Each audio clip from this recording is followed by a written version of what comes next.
Welcome back to the Early Weigh-In podcast. We head to Mexico City this weekend for UFC Mexico. Total of 13 fights. Our co-main event and our main event, both rematches that ended in first round shoulder injuries. So that's pretty unique circumstances here. But co-main event, man, Yair Rodriguez versus Brian Ortega. Winner there, putting himself in great line for a title fight. Can say the same thing for the main event between Brandon Moreno and Brandon Royval at 125. Excellent showcase for the Hispanic roster for the UFC, man. Won't waste too much time. Let's get down to breaking these fights and let you recap how we finished up last week. Good night for us both. Yeah, always like recapping when we're both in the green. We both took a couple shots on some dogs that were both in some close fights, and don't regret it by any means. The first one, we'll look at your card first, Paulo Costa over Robert Whittaker. Whenever they read the 30-27 scorecard, I really thought that it was that we had it in the bag. After that first round, wobbling Robert Whittaker, I thought that was at least the clearest round, although I did think that Whittaker, was the rightful winner, probably a 29-28. That was a tough one. Right. We were both on the Anthony Hernandez versus Roman Kopylov. You got a great number at minus 165. Hit that for 1.5 units. And let's see, you're on the Topuria side at plus 5.5. A safe way to play somebody who's never been in a championship rounds, especially in the UFC. So minus 165 for that. I didn't hate that at all. Carlos Vera showed up to be a little bit tougher than what we thought. I think Rinya ended up injuring himself early on in the fight, so that probably played a factor in him not getting the finish. And then you had a parlay. Was it really minus 1,100? It really was minus 1,100. Wow. But I thought it was pretty much guaranteed. Well, yeah, absolutely. So fight doesn't go the distance, and Hernandez Kopylov minus 225, and then fight starts round 2 minus 1,100. I definitely didn't notice that when you played it, but you hit that for 2 units and profited a little over a unit there. You took the favorite by TKO in round 1 plus 220 for a nice little 1 unit hit. And then Davishvili and fight goes to decision minus 260 in the opening fight on the card, Andrea Lee versus Miranda Maverick. Some cheeky little bets, if you will, man. I like those for sure. And you ended up plus 3.53 units on the night. Definitely a good night for you. Looking over at my card, the only other straight bet that I hit that you did not was the Jeff Neal. Another really close fight, it was split. Yeah, it was a split decision. Not that it should have been, but it was a split decision and a plus 210. Like, I think that's all I could ask for. Absolutely. Let's see, Dern by submission. She got her in the positions that I liked. I mean, honestly, I think if the majority of the top time that she had it taken place in the center of the octagon, she probably could have gotten a submission, but it seemed like the cage was blocking her from a lot of the finishing spots that she was trying to get to. I also was on fight not to start round 2 in that Zhang versus Ribeiro fight. Both those guys first round finishers, and it ended up happening. I think my best hit on the card, and I was negative up until this point, was the Topuria by TKO at plus 360. We talked about that before coming on. That was a lot of Topuria's win condition in my eyes, and Volt coming off that TKO loss. I think that was a really good number. Another TKO play that I had was Barlow by TKO, and he made me sweat for that one a little bit. But even though he broke his hand as well, he ended up finding that finish, and I think that it proved quite a bit considering Josh Quinlan had never been finished before. That was a really good performance from Barlow. Looking forward to seeing him, a Tennessee boy. So, yes, we're rooting for him. And then Rogerio de Lima by submission. They dropped this line the day of the fight, and it was plus 450. And I was like, shoot, one takedown and this is over. Yeah. De Lima decided to just finish it on the feet, though, chopped down that leg and looked really good doing it. I ended up plus 1.97 units. And like I said, if we're both in the green, it's hard to complain at all. Yes, sir. All right, moving on to our first fight of the card. It's in the featherweight division where we have Muhammadjon Naimov taking on Erik Silva. I think it's a really odd fight for the UFC to make. Honestly, Naimov, he's on a 2-fight win streak in the UFC against guys that he was not favored to win against, and Jamie Malarkey and Nathaniel Wood. And I feel like a fight against Erik Silva is a significant step down from both of those guys. So it has a lot of people questioning why they would do that.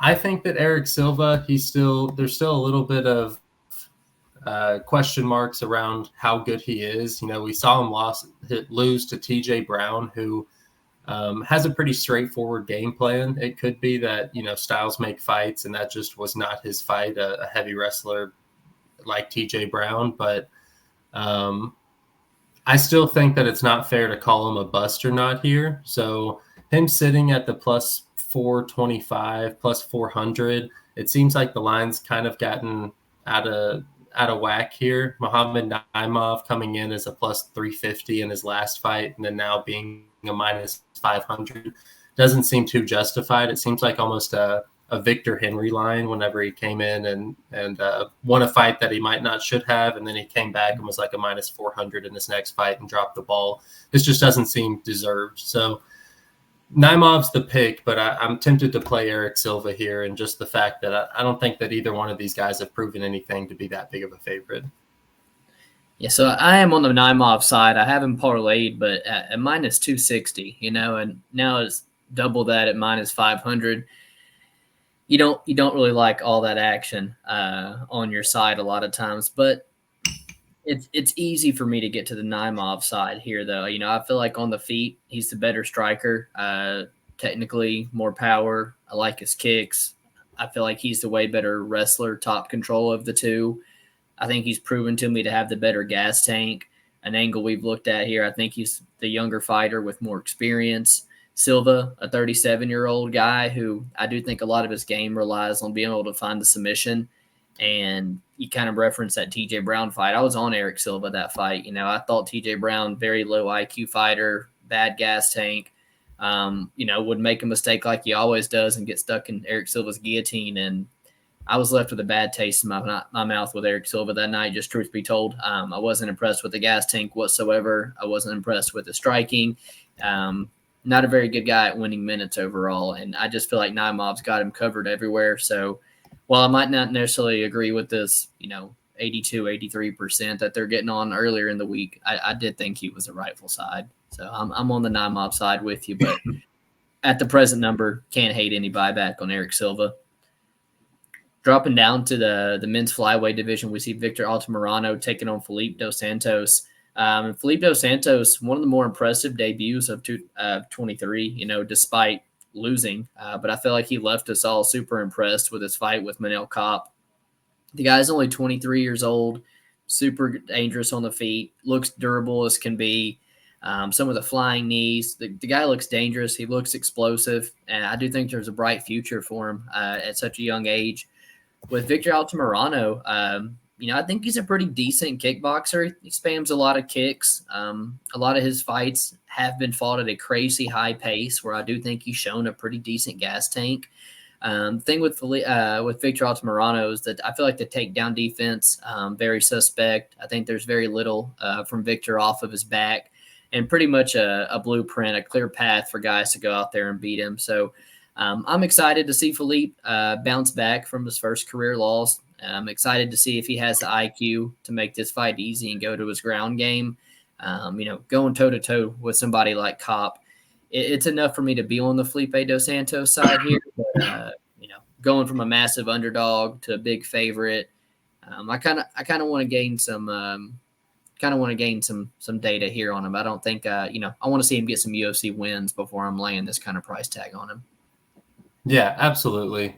Victor Altamirano, if anything, he's tough to finish, and he'll kind of force guys to showcase a little bit more of their skills. So I think that this is a perfect fight for Dos Santos to do that after having to debut against such a tough opponent in Kopp. The fact that Dos Santos could put up over 300 striking attempts is insane. And looking at Altamirano's output, he's never eclipsed 100 once in his career. And so I do think that the volume will add up on the Dos Santos side.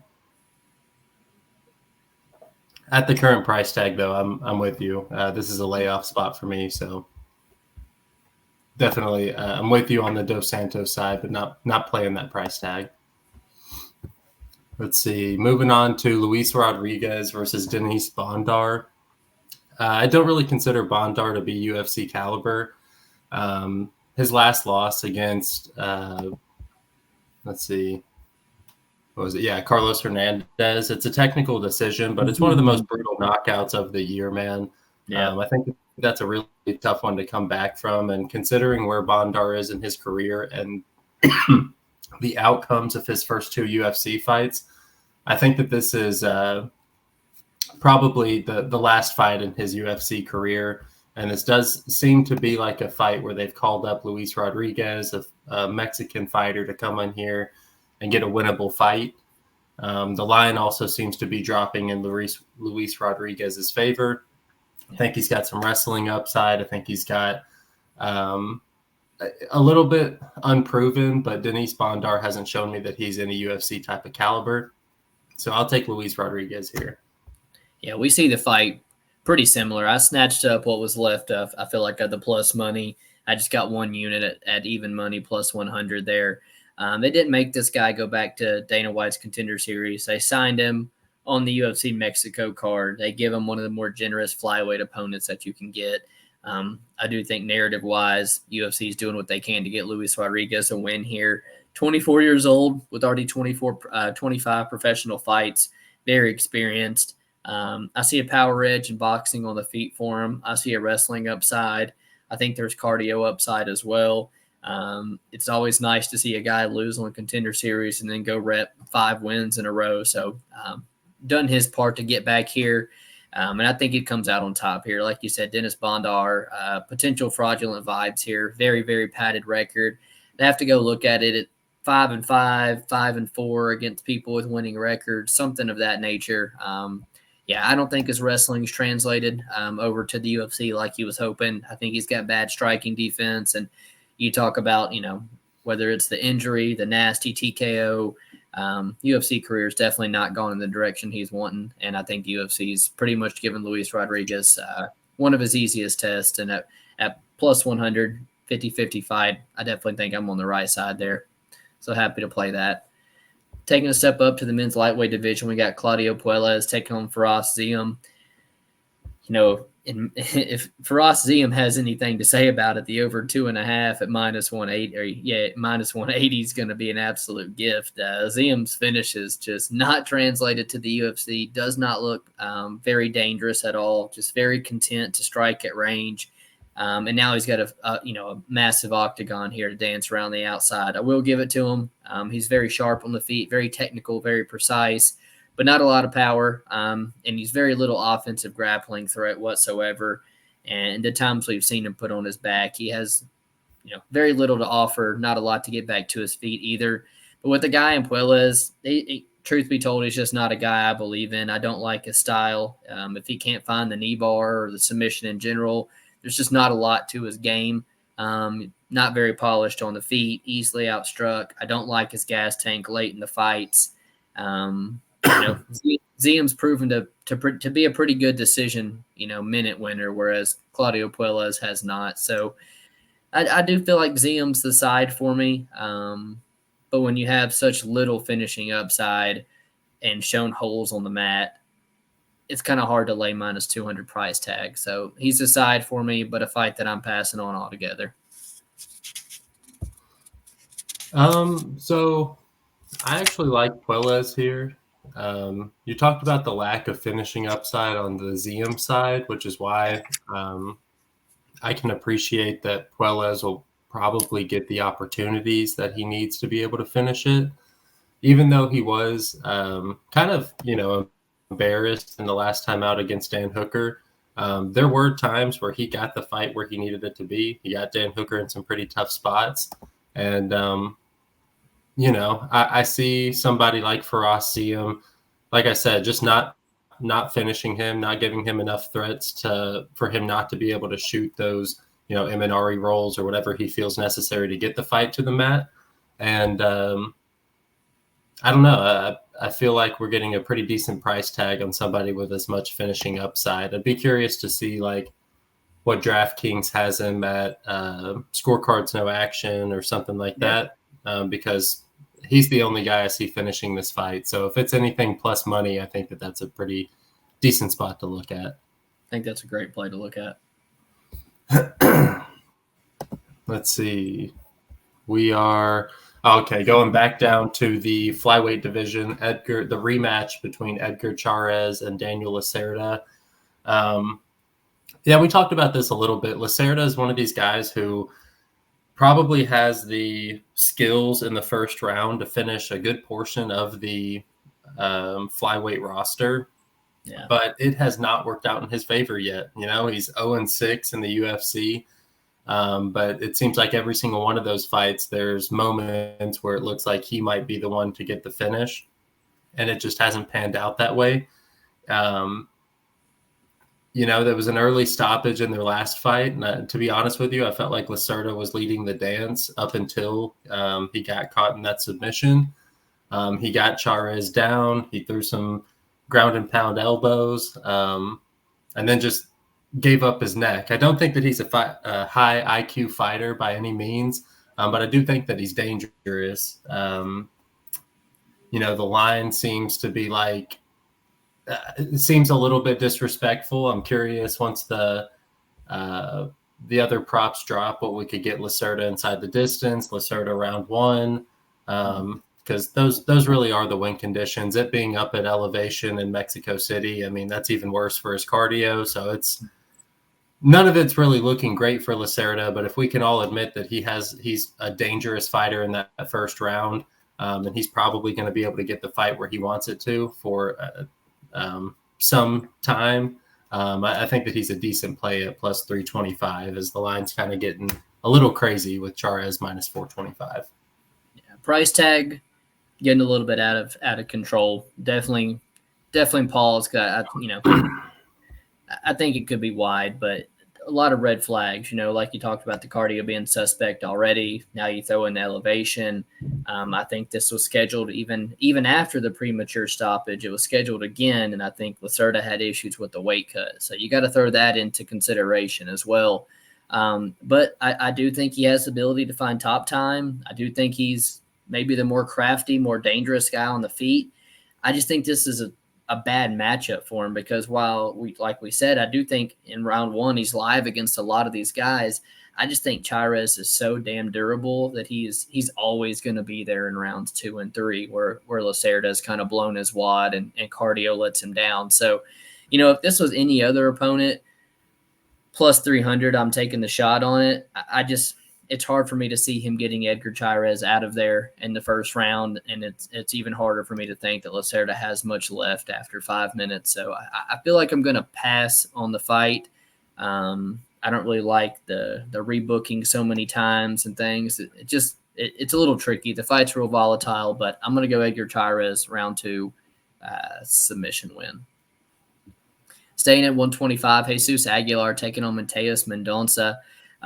Maybe this was the toughest fight, I guess, for me to pick a side super comfortably. Aguilar, he's just a guy he's a guy that's hard to cap for me because when you watch his UFC run so far, it's Tatsuro Taira, which is a guy way out of his league, dominated with the grappling. And then once you take a fight like that, the UFC is always going to reward you. And he gets Shannon Ross, who he dusts in, 30 seconds to a minute or something. So there's just not a lot of data out there on how this guy's going to fight if he does get extended. And, with Mateus Mendonca, I think he's got the skills to win. I think he's the quicker fighter. He's got all the size, the length. I think he's the better grappler. And like Felipe dos Santos, somebody that he trains with, he had a short notice debut fight against a really good fighter in Javid Basharat.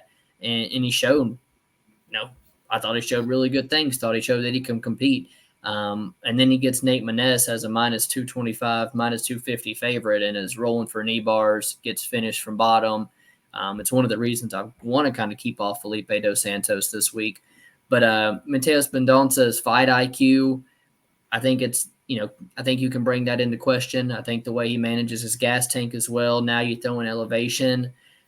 I'm not I'm not sold that maybe he's winning this fight early and then slows down and gets guillotined by Jesus late in second or third round. So this was one that after tape, truth be told, I didn't have the best read on.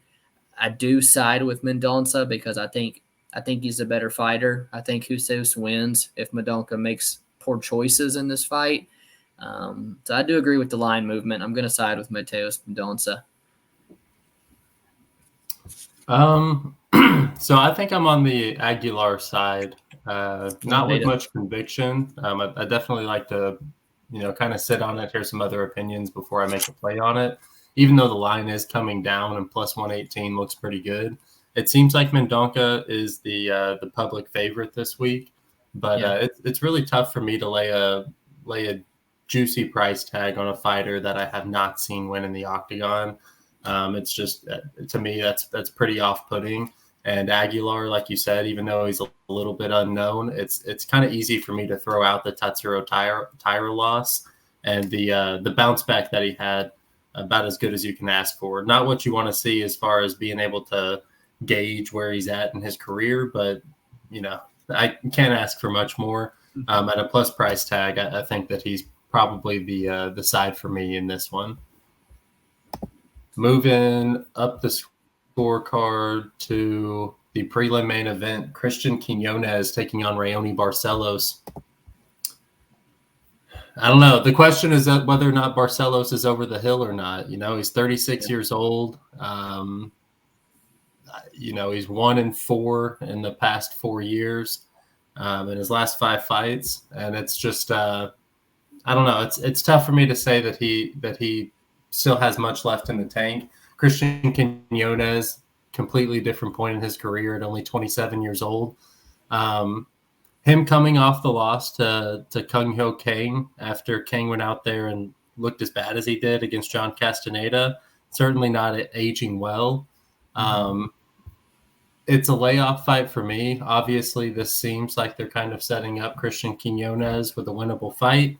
But Raoni Barcelos, he's only dropping the ball to pretty decent guys, I don't have a great read on this fight. As far as the line goes, though, I'm not sure I want to lay, 2-1 on Raoni Barcelos where he is currently, but I do expect him to win this fight. So I'm on the Raoni side here, man. I got to trust my gut. A few years ago, you get this line and it's a max bet. But you do kind of pause a little bit when you see him lose 4 of his last 5, when you see the 9-year age gap. But I truly feel like, the Raoni that shows up, that fought Timur Valiev, that fought Kyler Phillips, plenty enough to get his hand raised here. I actually still think he's a bit more faster than Christian Quinonez is. I think his 1-2 down the middle a lot cleaner, and I do not think Christian's defense is all that great.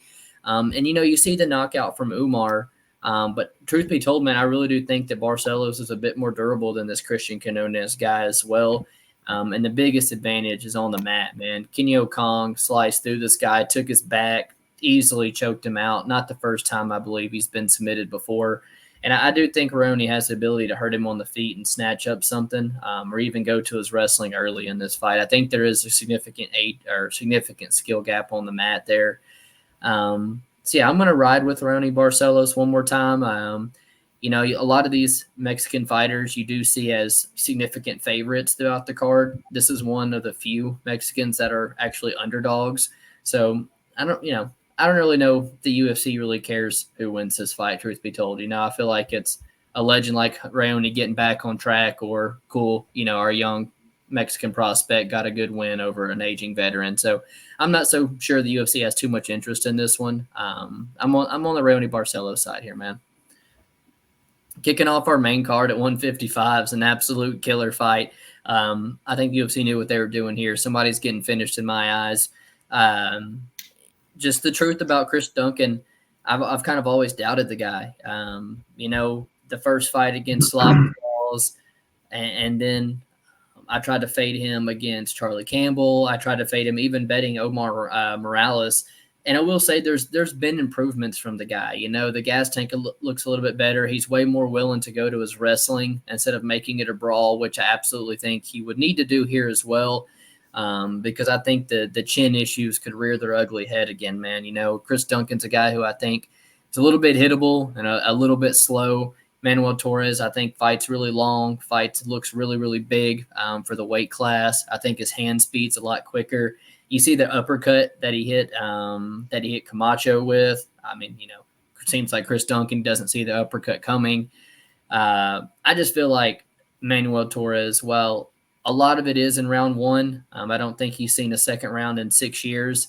I do think I was willing to bet it at minus 140. And I do think that he's going to get that TKO in round one.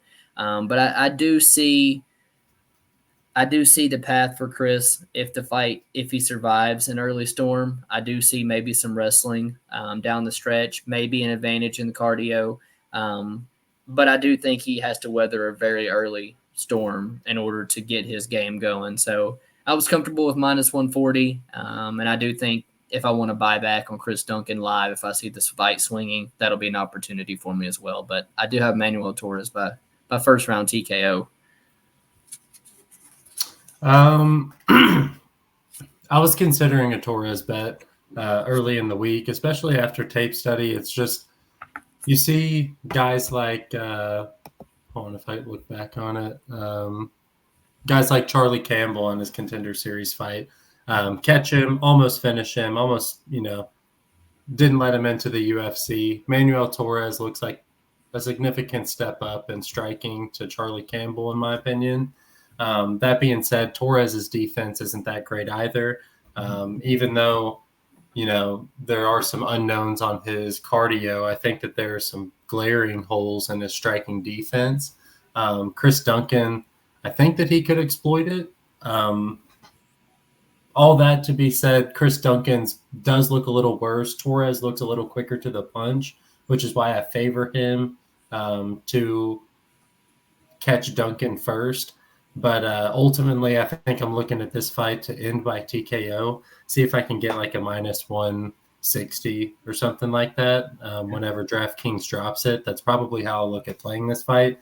Both guys, a lot of finishing upside on the feet. If it goes to the ground, I think Torres has a little bit slicker submission game. But I don't really see this fight going to the ground. Neither guy has a lot of great wrestling. Duncan, like if he does extend this past the first round, I don't expect him to be, you know, scoring takedowns over and over again. I more expect him to, you know, grind up against the cage, make Torres work. But he doesn't have the greatest pure wrestling, in my opinion. So I do expect this fight to stay on the feet and end on the feet. So yeah, the TKO is how I'm looking to play this fight. I do think that Torres is a little quicker to the punch, so I'll pick Torres for the sake of the pod. Moving down to the women's strawweight division, Yasmine Jauregui taking on Sam Hughes. I'm a Sam Page fan, you know. I think that she's one of those. Yeah, she's one of those like Darren Elkins-esque type fighters, you know. She's got a ton of heart, but doesn't have much as far as you know, raw athleticism or skill. She's just a gritty, tough girl, man, and she makes people work, and something that you love watching. As far as the ceiling, the potential on Sam Hughes as a fighter, I don't think that she could ever get into the top 15. And when I look at Yasmine Jauregui, although she does have some holes in her game, she's hittable and she's paid that price. She's still extremely young.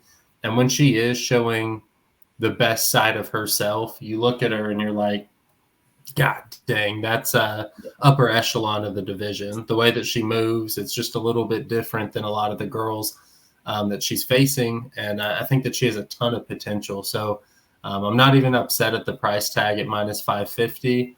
It makes you want to play the under, you know, if somebody's that big of a favorite, you want to play the under.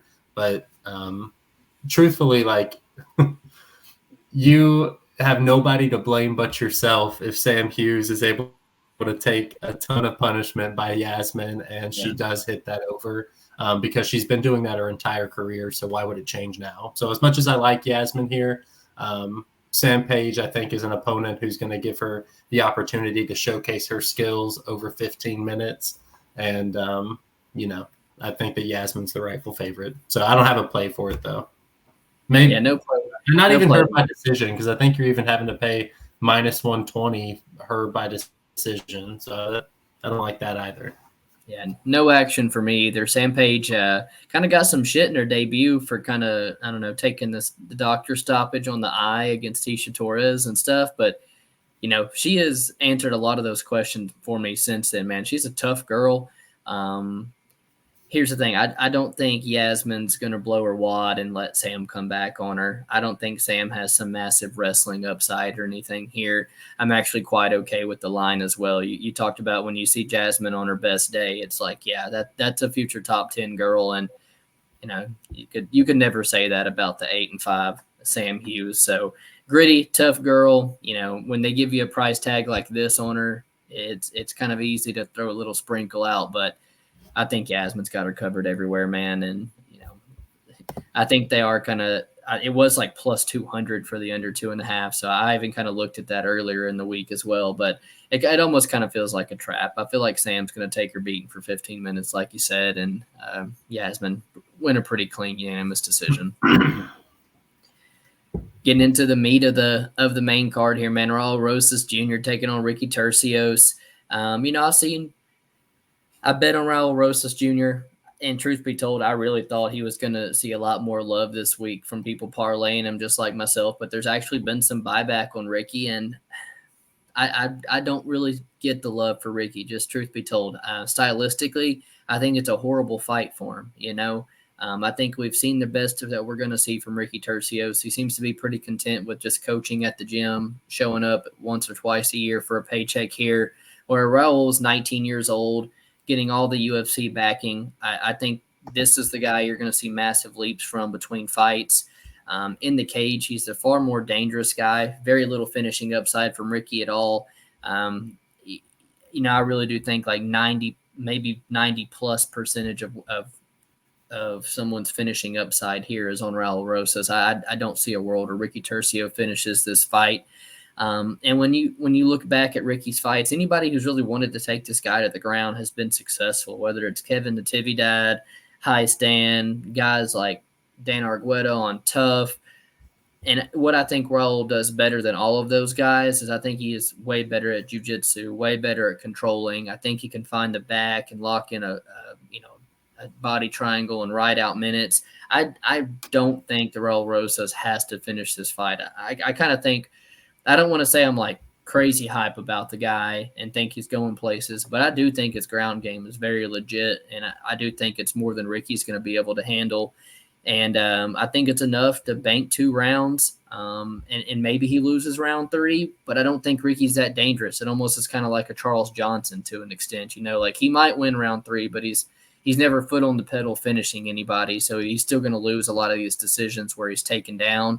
And I kind of feel the same about this fight. With Raul Rosas, he's young. I feel like he's already made that gas mistake where he comes out and blows his wad early in the fight. And I feel like he's going to learn from it. So, yeah, I really like Raul Rosas Jr. He's not a guy that typically I have been betting in the past. I bet C-Rod against him and things. So, I'm on the Raul Rosas side here. I feel pretty confidently about it too.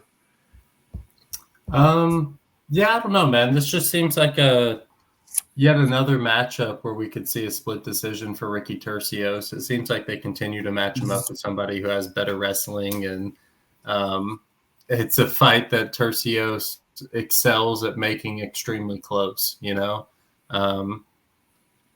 He's gotten the better of it. Whenever he was taken down 7 times against Kevin Natividad and 6 times against Brady Haystead, and he's still able to win it out on the judges' scorecards. He's got a little bit of Tony Ferguson in him where he, even if he is off of his back, he's still, finding some weird angles, making some plays off of his back. And I can appreciate that.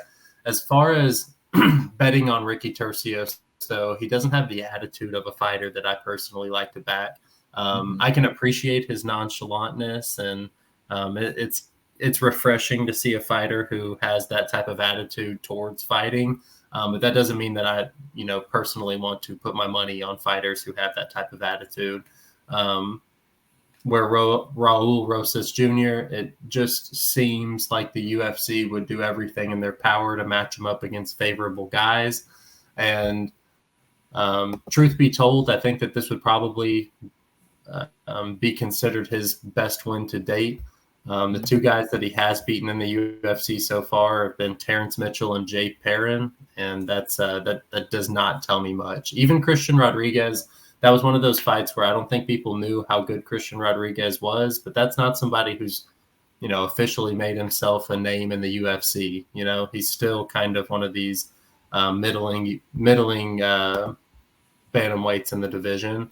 And I think Tercios kind of falls into that same category. But I think that Raul Rosas can get the win here. I don't want to bet him at this price tag. I think that his finishing upside is needed more than I think you do, strictly because, like I said, Tercios seems to make those type of fights go in his favor just off of activity. And so if Rosas isn't able to get the finish, I think that the grappling, it's just not rewarded these days.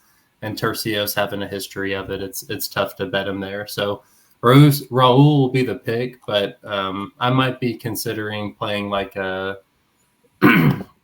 Raul by submission. I see a plus 240 out there. I don't hate that. I could find like a half unit on that because I do expect him to get the fight to the ground. Tercios, difficult guy to finish though, so maybe a layoff spot. Moving on to the featured bout of the card, Daniel Zellhuber taking on Francisco Prado.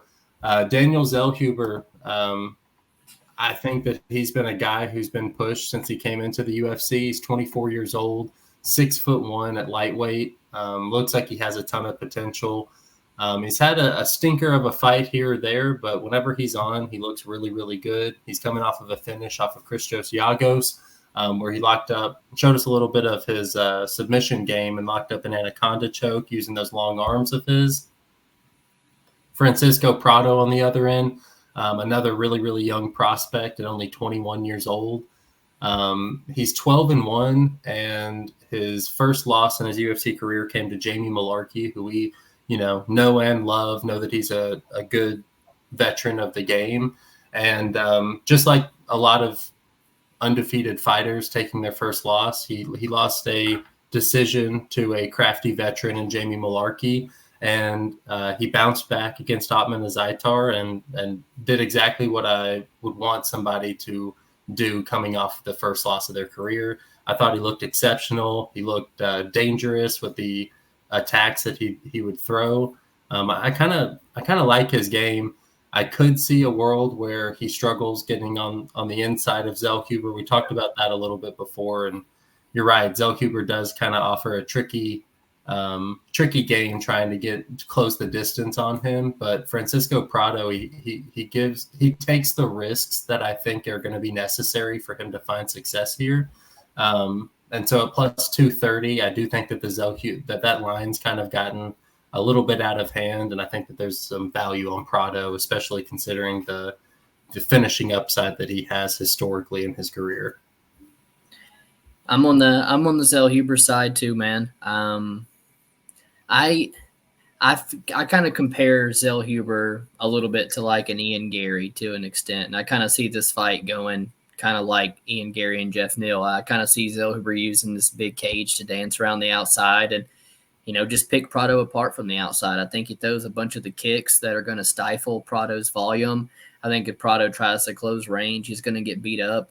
He's the one that's going to have to take those risks because Daniel doesn't really put himself in danger too much. Very sharp kickboxer at range, only 24 years old. I've bet on this guy a whole lot, even lost, betting him in his debut. I really like what I see from the guy. I think he has the better cardio here. I even think he has submission upside. If anybody does here, Prado, very dangerous guy. All 12 wins are inside the distance. And that leads me to think that he kind of has to get this done inside the distance. If this goes to the scorecards, I do think it's a pretty easy win for Daniel. I think if it goes to the scorecards, it's because Daniel's picked him apart on the outside for 3 rounds. So big power coming from the Prado side, but I think he's doesn't throw the combinations to get on the inside. So Daniel's been hit a little bit, but he showed me good recoverability, showed me a good chin. And I think he, could be a stinker of a fight, truth be told. It kind of depends upon how Prado is going to take this approach, but I like Zellhuber to win a pretty clear decision on the outside here. Co-main event, rematch at 145, Yair Rodriguez versus Brian Ortega. This is a killer fight, man. I went back and watched tape on these guys, and, it's hard for me to get a real comfortable side, and then the line flipping made it even a little bit trickier for me because I think we both bet Yair at plus money the last time out. And then when I watched the fight back, it's like Yair was touching him up on the feet. That's, no questions about it. He looked sharper. His hands look faster. But that's really nothing new for Ortega, who, kind of takes a beating before he gets going. But once he finally got his arms around Yair and stepped across him, he kind of got the fight to the mat a little bit easier. And I think Brian Ortega probably has the better gas tank here as well. He's a very opportunistic submission guy. He doesn't have to take you down in order to get the submission. He can jump the guillotine in the clinch. If you make a sloppy attempt on him, he can snatch up the guillotine. Like I said, he's not a guy who has to rely on his wrestling in order to find his submissions. I really like his forward pressure.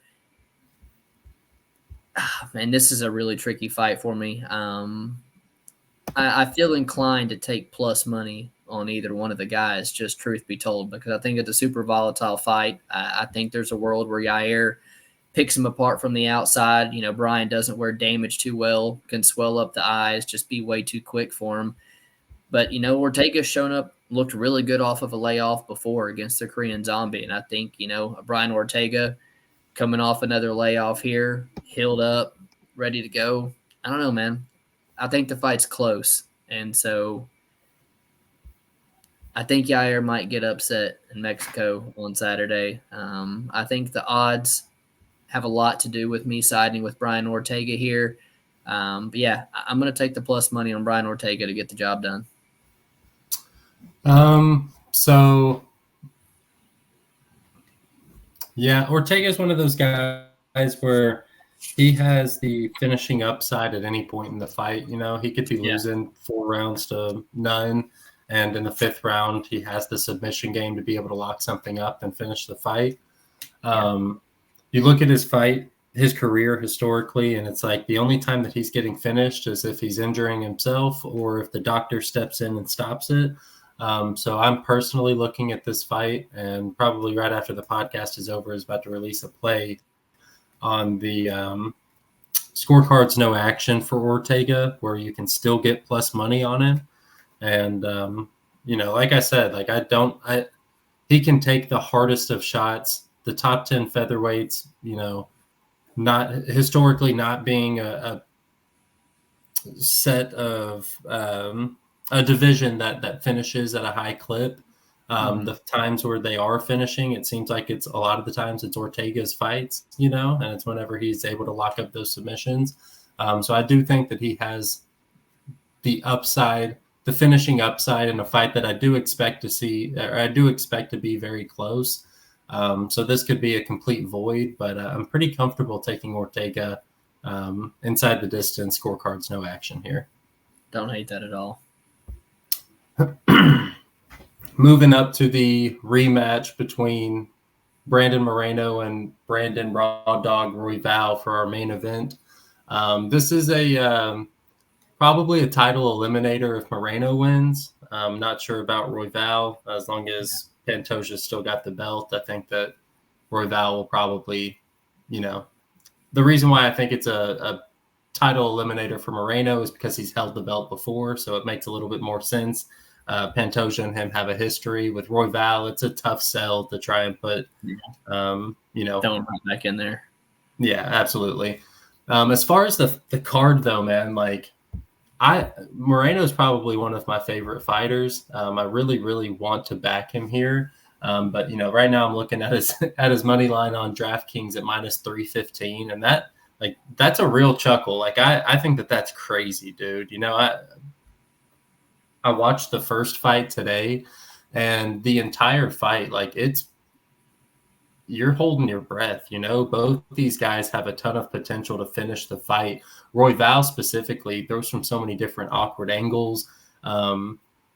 He's a dangerous fighter, man. They're constantly looking for submissions. And even though I would agree that Moreno's a little bit cleaner on the feet, has the wrestling upside, even when he is in top control, he's getting submissions thrown up on him constantly from Royval. And, I'm curious to see how that fight played out if Royval didn't get hurt, because even though Moreno was riding out some top time, Royval was still making him work the entire time. And that's just, I don't know, this seems like a spot where people are too confident on Moreno here. These guys are 125 pounds, and the upper echelon of that weight class, a lot of those fights are extremely close. We get a lot of split decisions and stuff, and I could certainly see that from Royval here. If he catches him a couple of times, he could sway the judges and in the favor of him for a couple of rounds. We're getting plus money on him, plus 5.5. And, considering their first matchup ended inside the distance, it just seems appropriate. Like, it's just how MMA works, that the rematch, it's going to go to the judges' scorecards. And I expect Royval to make this one a close one. Even if he loses, I expect it to be close. So plus money on plus 5.5 is probably how I'm looking at it. But Moreno is who I'd be picking if I'm throwing him into parlays or something like that. Yeah, hate to hear that, man. I'm a bit more confident on the Brandon Moreno side than you are here. I, favorite the first time they fought, even bigger favorite this time around, and I kind of agree with that. I think Brandon Moreno is the one who's grown tremendously as a fighter since then. Held the belt twice, been in all kinds of 5-round experience against the best competition. He's the one who's coming in here on a full camp as well. He's been training at Mexico City, getting ready for the elevation. I think in terms of pure boxing, Moreno's got his number there. I feel like he's got the way better wrestling, showed that in the first fight. And where he doesn't have the same type of output as Royval, Brandon Moreno's gas tank is elite, man. Can easily go 5 rounds here and no worries there.